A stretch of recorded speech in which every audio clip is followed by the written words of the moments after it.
আসসালামু আলাইকুম, সবাইকে স্বাগতম। প্রিয় শিক্ষার্থী বন্ধুরা, আজকে আমি এই যে লজিক ফাংশন সরলীকরণের ক্ষেত্রে যদি এই ধরনের কোনো প্রশ্ন থাকে, যেমন এখানে বলেছে এ বি প্লাস সি, তারপর ব্র্যাকেট, আবার এই ব্র্যাকেটের মধ্যে রয়েছে এ বি প্লাস ডি, তো এটা সমাধান কিভাবে করব, তাই না?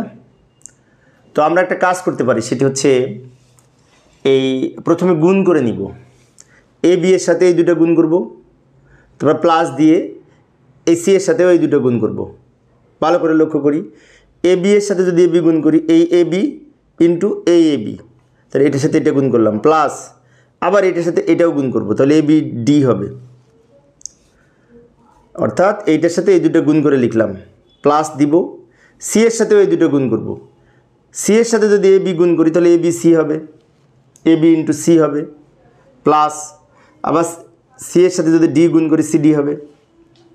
আমি আরেকবার বলে দিচ্ছি, লক্ষ্য করি, এটার সাথে এটা গুণ করে এটা পেয়েছি, আবার এটার সাথে এটা গুণ করে এটা পেয়েছি। আমরা গুণ তো করতে পারি, তারপর প্লাস দিব, সি এর সাথে আবার এটা গুণ করে এটা পেয়েছি, আবার সি এর সাথে এই ডি গুণ করে এটা পেয়েছি।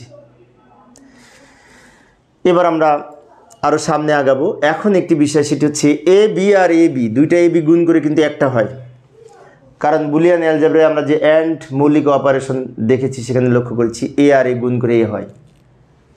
প্লাস এ বি ডি যা আছে লিখে দিলাম, প্লাস এ বি সি যা আছে লিখে রাখলাম, প্লাস সি ডি যা আছে এখানে লিখে রাখলাম। এই যে যেহেতু এ ইন্টু এ সমান এ, এই নিয়ম অনুযায়ী A B R A B গুণ করে এ বি হয়, বুলিয়ান অ্যান্ড অপারেশনের মৌলিক উপপাদ্য অনুযায়ী। এখন একটা কাজ করতে পারি, এই যে প্রথম তিনটাতে কিন্তু এ বি আছে, এইখানে এ বি আছে, এইখানে এ বি আছে, এইখানে এ বি আছে, তো এই তিনটা থেকে আমরা এ বি কমন নিতে পারি। তো তিনটা থেকে যদি এ বি কমন নিই, তাহলে কি হয়, এখান থেকে এই পর্যন্ত টোটালটা থেকে যদি এখান থেকে এ বি কমন নেওয়া যাবে না, কারণ এখানে এ বি নাই, তাহলে এখানে এ বি আছে, এখানে এ বি আছে, এখানে এ বি আছে, তিনটা থেকে যদি এ বি কমন নিই, এখানে এ বি ছিল, এ বি চলে আসলে এখানে 1 থাকে, প্লাস এখানে এ বি চলে আসলে ডি থাকে, প্লাস এখানে সি থাকে, আর প্লাস সি ডি এখানে রেখে দিলাম। আমি আবারও বলছি, লক্ষ্য করি, এ বি আমরা কমন নিলে এখানে থেকে 1, এখানে থেকে ডি, এখানে থেকে সি, কারণ এ বি বাদ চলে যাবে। এখন বুলিয়ান একটা অর অপারেশনের ক্ষেত্রে একটা মৌলিক নিয়ম আছে, সেটা হচ্ছে 1 এর সাথে যা যোগ করি ফলাফল 1 হয়, এটা তো আমরা জানি, তাই না? মৌলিক উপপাদ্যগুলো তো আগে শিখতে হবে। তো যাই হোক, 1 এর সাথে আমরা যাই গুণ করি, যোগ করি, ফলাফল কিন্তু 1 হয়। যেমন 1 প্লাস এ সমান 1, 1 প্লাস বি সমান 1, 1 প্লাস ডি প্লাস সি সমান 1, 1 প্লাস যাই যোগ করি ফলাফল 1 হবে, এর আগে প্রমাণ করে দেখিয়েছি। সেই জন্য আমরা কি করতে পারি, এইটার মান 1 লিখতে পারি। তো এ বি লিখে নিলাম, ইন্টু এইটার মান আমরা 1 লিখলাম, প্লাস সি ডি রেখে দিলাম। আমি আরেকবার বলছি, এইটুকুর মান হচ্ছে 1। কেন 1? আমরা যদি ডি আর সি এর মান যদি 1 ধরি, তাহলে এটার মানে 1, এটার মানে 1, আর এই 1, তিনটা 1 যোগ করে 1 হয়।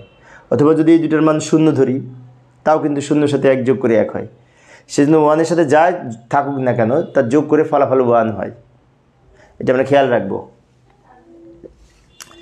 এখন এ বির সাথে 1 গুণ করে এ বি হয়, যোগ সিডি ছিল রেখে দিলাম, এটাই হচ্ছে উত্তর, এ বি প্লাস সিডি। এইভাবে আমরা লজিক ফাংশন সরলীকরণ করতে পারি। তো প্রিয় শিক্ষার্থী বন্ধুরা, এই ছিল আমার আজকের আলোচনার বিষয়। আমি শিক্ষার্থীদের অনুরোধে অল্প অল্প করে আলোচনা করি, একটা করে অঙ্ক, যাতে শিক্ষার্থীরা বোরিং ফিল না করে, 1-2 মিনিটের মধ্যে শেষ করি। তো আমার পরবর্তী যে অঙ্কটি করাবো, সেটি পাওয়ার জন্য চ্যানেলটি সাবস্ক্রাইব করে রাখার পাশাপাশি যদি বেল আইকনটি অন করে রাখো, তাহলে আমি ক্লাস আপলোড করার সাথে সাথে তোমরা নোটিফিকেশন পেয়ে যাবে। সবাই ভালো থাকবে এবং সুস্থ থাকবে। খোদা হাফেজ।